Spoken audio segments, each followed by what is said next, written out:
Bapak Ibu hadirin sekalian, jika melihat kalau tahun ini merupakan penyelenggaraan yang ke-21, berarti Islamic Book Fair yang diselenggarakan oleh Ikatan Penerbit Indonesia IKP DKI Jakarta sudah dimulai sejak tahun 2002.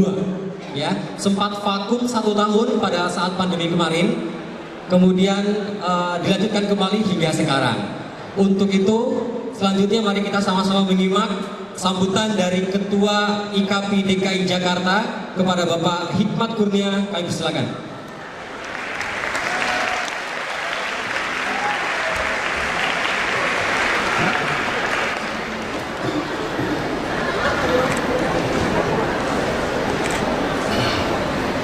Bismillahirrahmanirrahim.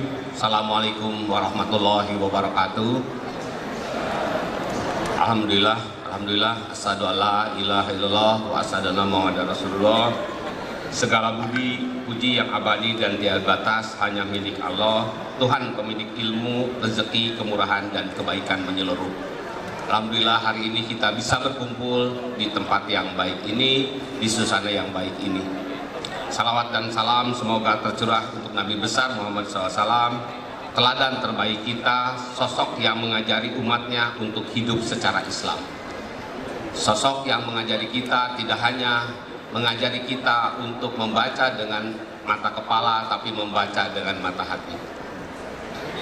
Yang terhormat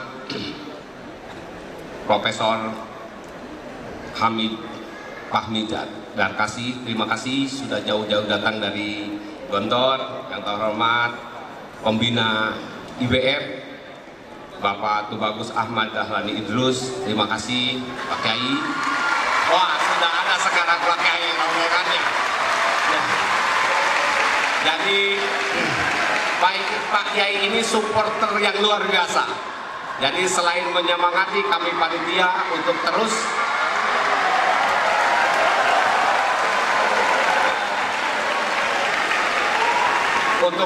menghidupkan IBF, untuk terus berdakwah dengan jalan literasi, juga mengerahkan santri-santrinya. Terima kasih para santri semua. IBF tidak akan meriah tanpa kehadiran santri-santri. Yang terhormat Pak Anton Soekarno, terima kasih Pak Anton. Beliau adalah Direktur Sales and Distributor Bank Syariah Mandiri yang disertai oleh jajaran Grup Head dan RCEO Bank Syariah Indonesia. Jadi ini BSI ini sudah 2 tahun ya mendukung kita. Terima kasih atas kerjasamanya, atas kolaborasinya sehingga Islami bisa didukung oleh BSI. Terima kasih. Yang terhormat Pak Aris Hilman, ini bos saya di IKP, Pak. Tanpa izin beliau saya tidak boleh menjalankan Islamic Book Fair. Jadi terima kasih Pak Aris, ada juga Pak Wahyu, Pak Mampah dari IKP Pusat. Atas izin para beliau inilah IBF bisa terlangsung, Pak. Terima kasih.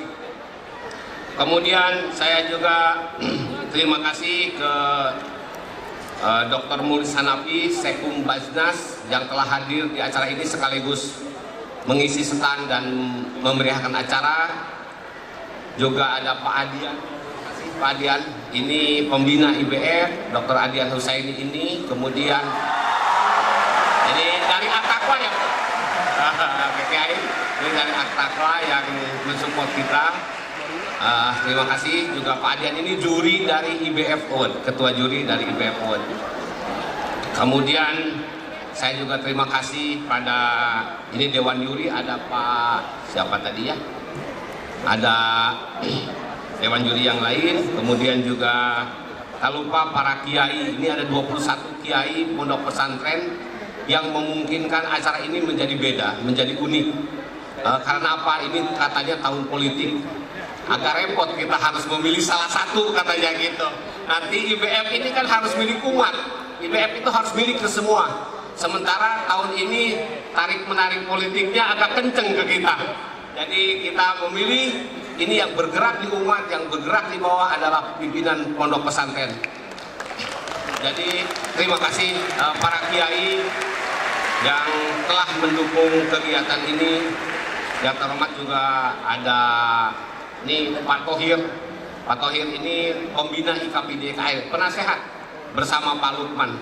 Jadi ini sebenarnya IBF ini kerja kolektif, kerja dari banyak orang, kerja dari sekian unsur sehingga memungkinkan ini berlangsung.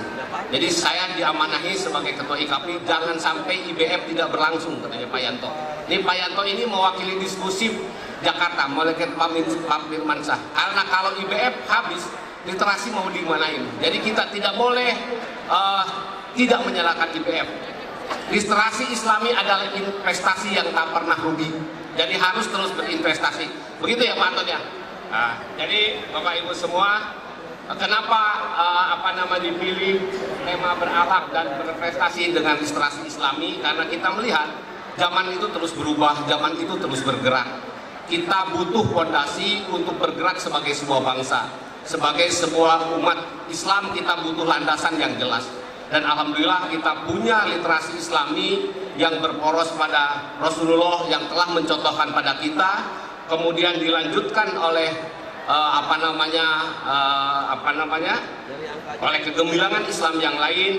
Kita pernah misalnya mendapatkan di Abbasiyah, kita pernah memiliki Baghdad yang sebagai pusat ilmu pengetahuan, di Cordoba, di Andalusia, di Turki, dan di berbagai.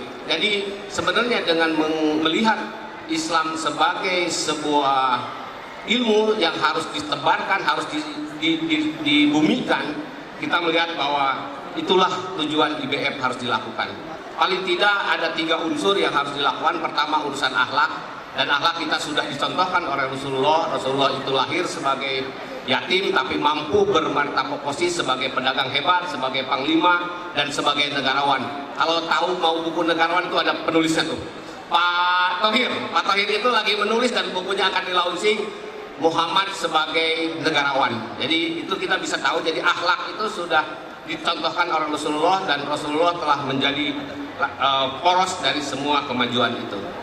Kita juga butuh berprestasi. Butuh prestasi apa? Karena kalau baik saja tidak berprestasi nanti gampang ditipu, gampang dikerjain, sehingga kita harus punya kompetensi, harus punya keahlian. Itulah kenapa umat Islam selain harusnya baik, harus punya keahlian. Saya sangat berharap 20-30 tahun akan datang, dari santri-santri ini akan lahir pemimpin-pemimpin Indonesia yang baik. Namun ternyata dunia juga berubah, dunia bergerak sangat cepat, sehingga butuh literasi. Karena apa? Tanpa literasi kita tidak akan memahami dunia, kita tidak akan memahami perubahan-perubahan yang terjadi. Itulah kenapa literasi menjadi penting. Literasi menjadi pondasi bagi lahirnya bangsa yang hebat. Dan bangsa yang hebat akan melahirkan peradaban yang kuat, peradaban yang akan menjadi rahmatan lil alamin bagi seluruh warga umat manusia. Sekali lagi saya ucapkan terima kasih ke berbagai pihak yang memungkinkan IBF ini berlangsung, yang mendoakan, yang mendorong, yang bekerja sama. Dan saya rasa saya kalau menyebut satu-satu mungkin agak panjang daftarnya, karena kita selalu minta tolong pada semua orang, selalu memohon petunjuk, selalu memohon pertolongan, selalu memohon bantuan. Jadi tanpa itu rasanya tidak banyak yang kami lakukan. Tanpa kerjasama, tanpa dukungan, saya rasa kita akan kerepotan mengurus IBF. Padahal IBF ini harus bergerak terus-menerus. Dan semoga untuk tahun-tahun akan datang kita akan banyak lagi acara yang diperuntukkan untuk santri, untuk pelajar. Tahun ini pernah kita berlomba tahmid, kemudian tahun ini ada marawis dan juga ada lomba kaligrafi. Mungkin tahun depan kita harus melaksanakan lebih banyak acara supaya teman-teman santri merasa terlibat, merasa menjadi bagian dari kegiatan ini. Insya Allah dengan dukungan semua, rasanya ini bukan sesuatu yang tidak mungkin. Saya ucapkan terima kasih. Semoga apa yang kita lakukan, semoga langkah-langkah kita menjadi ijazah tersendiri bagi kemuliaan hidup kita. Terima kasih. Assalamualaikum warahmatullahi wabarakatuh.